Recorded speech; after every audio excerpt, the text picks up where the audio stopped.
ابھی جو ہے یہ شہباز شریف کے ہوتے ہوئے ایک بات نکل آئی تھی کہ ونڈر بوائے کی جو ہے وہ بات کی جا رہی ہے. واقعی شہباز شریف کے ہوتے ہوئے ونڈر بوائے کی ضرورت ہے؟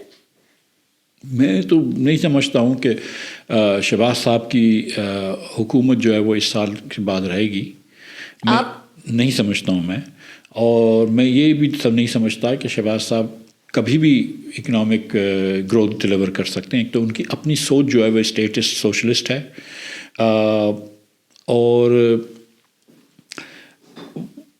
اور وہ بہادرانہ فیصلے نہیں کر پاتے جس کے اندر کوئی بڑا کام کر سکیں. نہ بیوروکریسی کے ریفارم کر سکے، نہ کوئی سبسٹینشل اپنی پارٹی میں کرپشن کو رکوا سکے، نہ کوئی NFC ایوارڈ کا چینجز لا سکے، نہ کوئی PSDP کم کر سکے، کچھ بھی تو نہیں کر سکے. سو اب یہ سننا ہے میں آ رہا ہے کہ پہلے وہ معاشی ٹیم چینج کریں گے. معاشی ٹیم چینج کر لے. مسئلہ یہ ہے کہ مطلب آپ جس گاڑی میں بیٹھے ہیں اس کو چلا تو شہباز صاحب رہے ہیں. آپ اپنا کنڈکٹر چینج کر لیں لیکن بس ڈرائیور تو شہباز صاحب ہیں. سو تو میں سمجھتا ہوں کہ پہلے یہ معاشی ٹیم چینج ہوگی. اچھا.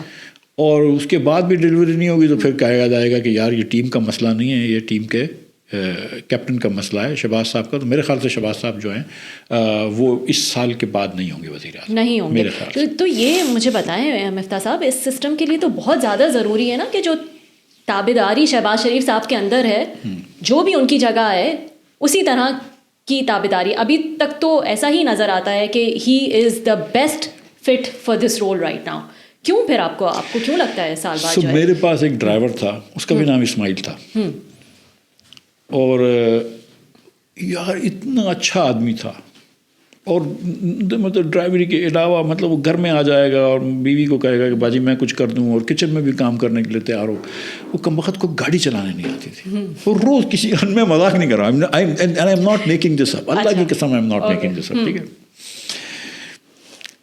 2 مرتبہ اس نے 1 مہینے میں گاڑی مار دی. میں نے اس کو کچھ نہیں کہا، لیکن پھر ایک دن میں ایک میرا دوست تھا طاہر، اس کے ساتھ جا رہا تھا. تو طاہر بولتا یہ کیا سائڈیں مار رہا ہے لوگوں کو، یہ کیا کر رہے ہیں مفتاح تو نے اس کو. پھر میں نے اس کو فارغ کر دیا. میں کہا تو کچھ تیرے کو میں کوئی گارڈ شارڈ چوکیدار کی تو تیرے کو نوکری دے سکتا ہوں، میں تیرے کو ڈرائیور نہیں بنا سکتا ہوں. ٹھیک ہے.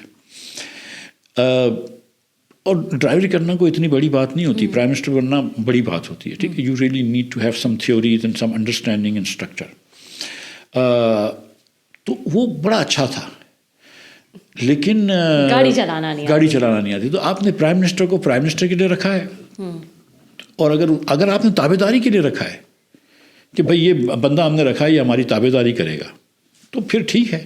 تابع داری شہباز صاحب جو ہیں وہ بالکل ہیں، لیکن کوئی نہ کوئی لیاقت تو ہونی چاہیے نا، کوئی نہ کوئی ڈلیوری تو ہونی چاہیے نا. جب کر یہ ہے کہ دیکھیں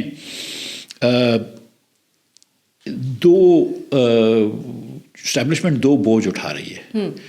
ایک عمران خان سے لڑائی کا بوجھ اٹھا رہی ہے، کیونکہ لوگوں کو جو عشاق جس کو کہتے ہیں عاشق عمران کی جمع، اور دوسرا مسلم لیگ اور پیپلز پارٹی سے دوستی کا بھی بوجھ اٹھا رہی ہے. کیونکہ بہت سارے لوگ ان کے خلاف بہت ساری باتیں سوچتے ہیں، صحیح ہو یا غلط ہو. لیکن اور اس کے بعد اگر آپ ڈلیوری بھی نہیں کر رہے، one reason of I've given credit to Imran Khan and I do, but one for his popularity, he's maintained it. But the thing is, one reason for Imran Khan's popularity is the fact that an average Pakistani is now 10.2% poorer in the last 6 years. تو جب معیشت کے اندر صحیح بہتری نہیں آئے گی اور لوگوں کی معاشی حالت بہتر نہیں ہوگی تو لوگوں کی سیاست چینج نہیں ہوگی. شہباز صاحب مسلم لیگ والے پاکستان میں سیاسی کنورزیشن چینج کرنا بھول گئے. آپ نے بھی سوال جو ہے نا پوچھتے ہیں، ہم بھی بات کرتے ہیں، ہم ٹی وی پروگرام میں جاتے ہیں. تو سیاست میں آج کل کیا ہے، عمران خان کب چھوٹے گا، PTI سے حکومت کی کوئی بات ہو رہی ہے، شہباز شریف. ہم نے کوئی سیاست میں ٹرمز چینج نہیں کرے ہیں، کوئی نئی ٹاپکس ہی نہیں ہیں. 4 سال سے سیاست وہیں ٹھہری ہوئی ہے. تو اب تھوڑی سی صوبوں کی اور یہ امینڈمنٹس کی بات آ رہی ہے، لیکن بار بار بات گھوم کے واپس عمران خان کے ارد گرد آ رہی ہے. جیسے کہ 18-19 میں نواز شریف محور ہوا کرتا تھا سیاست کا، آج عمران خان سیاست کا. ٹھیک ہے. تمام فیصلے انہیں کو سامنے رکھ کے کیے جا رہے ہیں. تو شہباز شریف صاحب نے یہ بھی نہ وہ نیریٹو بنا سکیں، نہ اکنامک گروتھ ڈال سکیں، نہ عمران خان کی پاپولیرٹی میں ڈینٹ ڈال سکیں، نہ اپنی پاپولیرٹی کر چکے ہیں. تو بس تابع داری کر کے کیا کر لیں گے. لیکن مفتاح صاحب، isn't this the kind of system that was required آپ نے تو SIFC بنایا, آپ نے کہا ہم لے کر آئیں گے, ہم پیسہ لے کر آئیں گے, ہم ملک کے حالات جو ہے وہ ٹھیک کریں گے. اب آل آف اے سڈن آپ اس کو شفٹ کرنا چاہتے ہیں اور اس کی ذمہ داری جو ہے وہ سویلین حکومت پر جو ہے وہ ڈالنا چاہتے ہیں. SIFC کے بھی تو بڑے جو ہے وہ دعوے تھے, مجھے یاد ہے آپ کے دوست مصدق ملک, انہوں نے کہا 100 بلین آ جائیں گے, 25 یہاں سے, 30 یہاں سے, یہ آئے گا وہ آئے گا. ریالٹی از کہ آج FDI جو ہے وہ 43% اس کم ہے as compare to last year.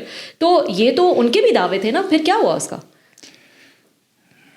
مصدق ملک کے دعوے اس نے $100 بلین کہے تھے یا $100 بلین کہے تھے؟ کیا کہہ سکتے ہیں, دیکھیں وہ مصدق بھائی آپ کو جواب دیں گے. نہیں, وہ مصدق سے میرا خیال ہے کل پرسوں ہے میرا ایک جگہ ٹاکرا تھنک فیسٹ میں. جو SIFC نے اپنے آپ کے اوپر یہ ذمہ داری لی کہ ہم پاکستان کے سیلس مین ہوں گے, نمبر 1. نمبر 2, ہم جو بھی فورن انویسٹر آئے گا اس کی چیزیں اسموتھ کروا دیں گے کہ یار یہ فائل ادھر سندھ حکومت میں پھنسی رہی ہے, فائل پنجاب حکومت میں پھنسی رہی ہے, یہ فائل ہم کروا دیں گے, ٹھیک ہے. اور بہت سارے افسران اس کے ہر چیز کے انچارج تھے. جو SIFC نہیں کر سکا اور جو SIFC کو نہیں کر سکتا وہ یہ کہ اگر اسٹیٹ بینک کے پاس ڈالرز ہی نہ ہوں تو SIFC کسی کو پروفٹس کیسے ریمٹ کرنے دے گا؟ SIFC کے پاس ڈالر کا مشین نہیں ہے نا. اگر حکومت پاکستان کے ریزروز اتنے نہ ہوں کہ ایک آدمی جو 5 سال 10 سال کی لانگ ٹرم انویسٹمنٹ کرنا چاہتا ہے وہ گھبرائے پاکستان سے, تو SIFC کیا کر سکتا ہے؟ اگر پاکستان کے انویسٹمنٹ کے اندر دوسرے ممالک جو ہیں وہ انشورنس نہ بیچ رہے ہیں ان کی کمپنیوں کو, تو وہ کیا SIFC کیا کر سکتا ہے؟ اگر اب خیر انہوں نے کورٹس کو قبضے میں کر لیا, ورنہ تو کورٹس اگر کچھ فیصلے کر دیں تو آپ SIFC کیا کر سکتا تھا؟ اب کر سکتا ہے.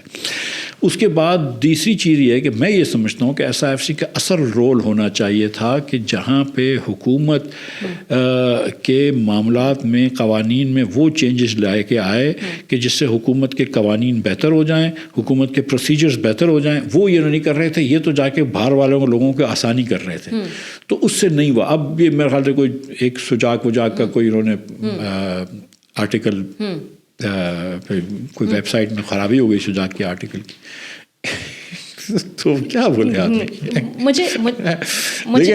ایک بات سنیں, SIFC ایک پاکستان کا ادارہ ہے, ٹھیک ہے, پاکستان فوج کا ادارہ ہے, سب کچھ ہے, لیکن پاکستان کا ادارہ ہے, پاکستان کی معیشت سے ڈیل کرتا ہے.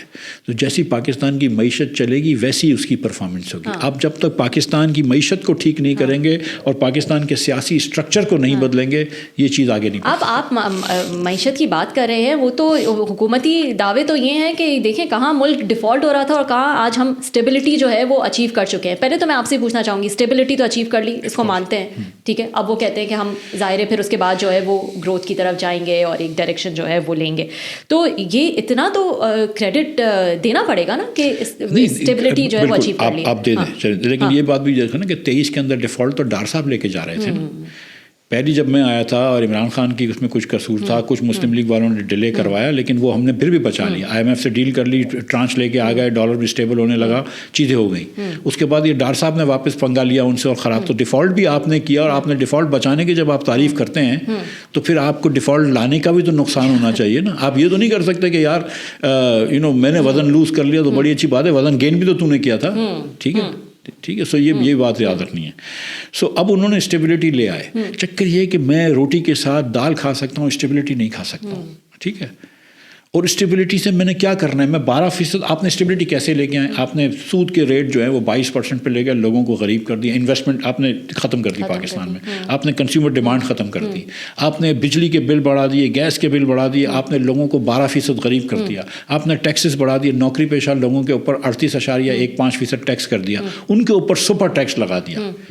اس کے بعد آپ اسٹیبلٹی لے کے آئے تو آپ نے تو لوگوں کی کمر کے توڑ کے اسٹیبلٹی لے کر آئے نا.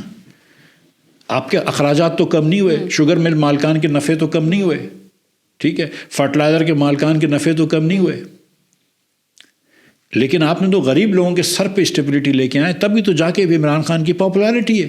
ان کو یہ بات جو ہے نا, مطلب آج بھی ابھی آپ کے پاس اتنی غربت چل رہی ہے نا, سپوزڈلی آپ نے 43 ارب روپیہ کیوں دیا MNAs کو, ہر MNAs کو 25 کروڑ روپے حکومت کے MNAs کو. یہ تو کم وقت مطلب جیت کے بھی نہیں آئے ایمانداری سے. ان کی کیا سیاست ہے اپنے حلقوں میں؟ ان کو آپ نے 25 کروڑ روپیہ دے دیا, کیوں؟ حرام کا پیسہ ہے. آپ کسی کو کہتے ہیں کہ تم دودھ خریدو گے ایک نوکری پیشہ آدمی کو کہتے ہو کہ تم دودھ خریدو گے تو میں تم سے 200 روپے کے دودھ پہ 36 روپے لوں گا.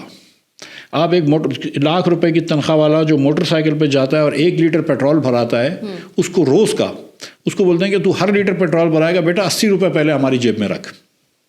اس سے 80 روپے لیتے ہو اور آپ اپنے MNS کو 25 کروڑ روپے دے دیتے ہو.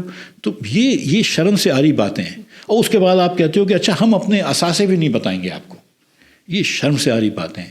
یہ اب ایکسیپٹیبل نہیں ہے. یہ 18 سے 25 سال کے بچوں کو بھی ایکسیپٹیبل نہیں ہے, لیکن مجھ جیسے بڈھوں کو بھی اب ایکسیپٹیبل نہیں ہے. سو میں آپ کو یقین دلا رہا ہوں کہ آپ ووٹنگ ایج چینج کر لیں, ووٹنگ ایج 85 پلس کر لو شاید,